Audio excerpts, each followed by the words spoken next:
All right, the next example, and this is a standard example. Almost everyone in Calculus 2 at this level sees this. This is very standard. This is an improper integral, and we have infinities at both lower and upper limits of integration. So what we do here is we break this into two integrals, from negative infinity and the integral to positive infinity. The thing is, we may choose any number between negative infinity and positive infinity to place here. Any number we like.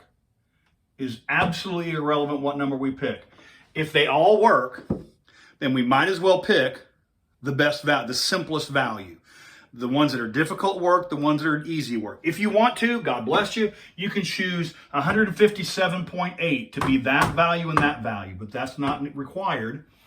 You may break it at any value, and the simplest is usually, assuming everything is defined, and it is, this is the graph of this function is very roughly this graph. This function is defined in all values. The domain is all the real numbers, and so you may break it at any value. And so I'm going to break this at 0, negative infinity to 0, and then from 0 to infinity. So you're going to find the left half and the right half, add those two pieces together. All right? Now, remember, let's recall something from earlier in our video streams. If I have the limit as x goes to infinity of tangent inverse, remember the graph of tangent inverse, as x goes off to infinity, the function value goes to pi over 2. As x goes off to negative infinity, the function value goes to negative pi over 2. That's going to come into play here pretty soon, so I just wanted to have a quick little brush through of that. So, now we have two improper integrals. It seems like we've made it worse. But you take each of these and express it. This is now the limit. Lower limit, a is going to negative infinity of the integral from a to 0. And then we have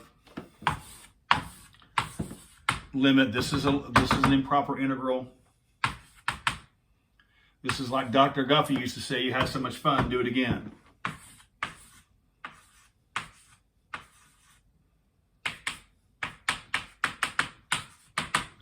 All right.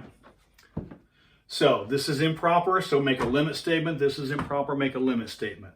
Now, the antiderivative is the same for both. Right? It's the same function. And in fact, we know the antiderivative. The antiderivative is, this is tangent inverse, which is why I did that reviewing here a while ago. The antiderivative here is tangent inverse. So we know this is the limit. A goes to negative infinity. This is tangent inverse of x. Try that again. And this is evaluated in this case from a to 0. Plus, this is now the limit as b goes to positive infinity. Same antiderivative. But this is evaluated from 0 to b. And this is why it doesn't matter what value you break it at. Because when we evaluate, you're going to evaluate this antiderivative at 0 minus evaluated at a. And then you're going to have evaluate at b minus evaluate at 0, and they're going to cancel out. So it doesn't really matter what choice you make for this break value. The action is going to come with this limit and this limit. Those are going to cancel out anyway. Let's go ahead and see if we can follow that path here. Limit as a goes to negative infinity. So what is this? This is tangent. We have to evaluate at the top.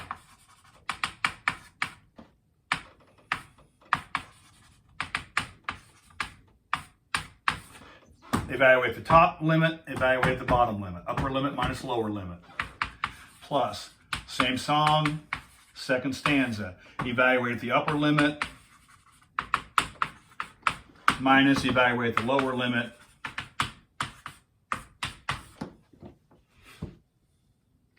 And tangent inverse of 0, it turns out that's 0. It doesn't really matter what it is, because no matter what it is here, this is positive and this is negative, they're going to cancel out.